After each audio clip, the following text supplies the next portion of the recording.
Olá, sétimo ano, tudo bem com vocês? Vamos fazer aí a correção das nossas atividades, tá? Dessa semana.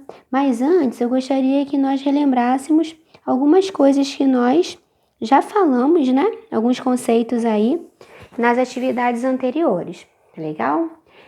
Primeira coisa que nós vimos lá no capítulo 2, que fala sobre geometria, foi sobre as regiões planas e os sólidos geométricos. Tá? Vamos relembrar aí a diferença.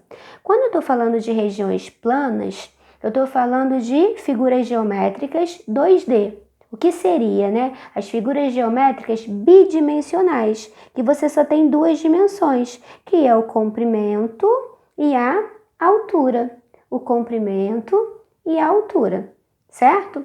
Agora, quando eu estou falando de sólidos geométricos, eu estou falando aí de figuras geométricas espaciais. Elas são chamadas de 3D, né? Porque possuem três dimensões: o comprimento, a altura e também a largura. Tá legal?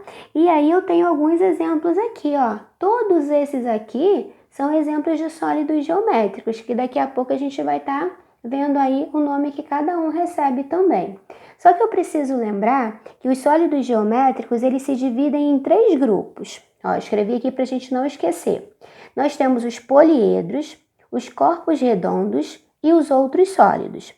Quando eu estou falando de poliedros, é um sólido geométrico, mas ele é formado apenas por faces planas, tá? Então, esse aqui, ó, seria um exemplo de poliedro. Tá vendo que todos os lados são formados por faces planas, por faces retas? Então, seria um poliedro. Mas eu também posso ter, e aqui eu tenho outros, né? Eu também posso ter o que nós chamamos de sólido geométrico, mas é classificado como um corpo redondo. Por exemplo, um cilindro, ele é um corpo redondo. Quando que eu sei que é um corpo redondo? Quando tem uma face arredondada, que é o que acontece aqui com o cilindro, ó. Ele tem duas faces planas, a parte de cima e a de baixo, mas a face lateral é arredondada.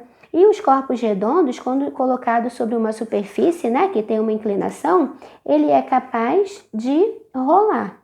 Tá legal? E os outros sólidos, eles não se encaixam nem nesse aqui nos poliedros, nem nos corpos redondos, porque aí eles até podem ter uma face arredondada, mas ele não é capaz de rolar, tá legal? Continuando. E aí, quando eu falo de poliedros, eu vou me lembrar do seguinte: eles podem ser divididos em duas categorias aqui. Essa primeira nós falamos nas atividades passadas aí, que são os prismas. Vamos ver se vocês se lembram. Quando eu falo de um prisma, eu estou falando de um sólido geométrico, eu estou falando de um poliedro, mas um prisma, ele tem as faces planas, né? As faces retas, mas as faces laterais são formadas por paralelogramos, certo? E aí eu tenho, por que paralelogramos, né? Polígono de 4 lados em que os lados opostos são paralelos, ó, seguem na mesma direção, tá legal?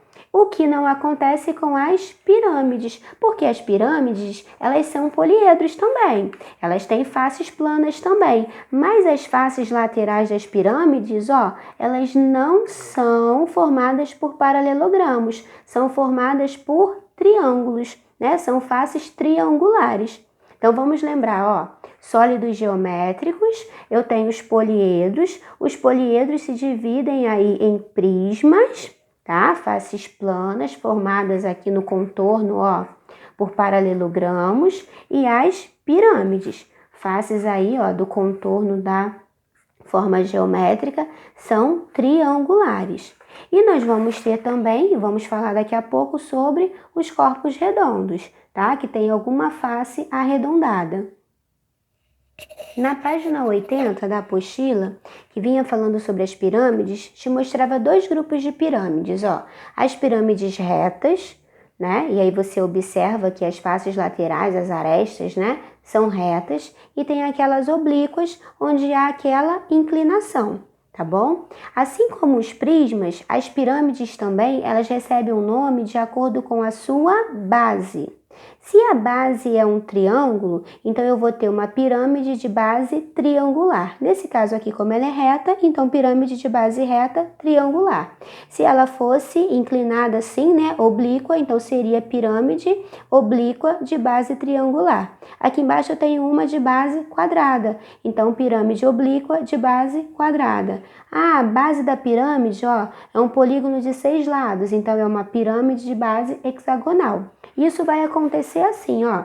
Dê uma olhada aqui na que eu tenho, ó, as minhas mãos. Eu vou olhar para a base da pirâmide e aí eu vou contar, ó, quantos lados tem o polígono da sua base. 1, 2, 3, 4, 5. 5 lados. Então, aqui na minha mão, eu tenho uma pirâmide de base pentagonal, certo? Porque é formada por um polígono de 5 lados.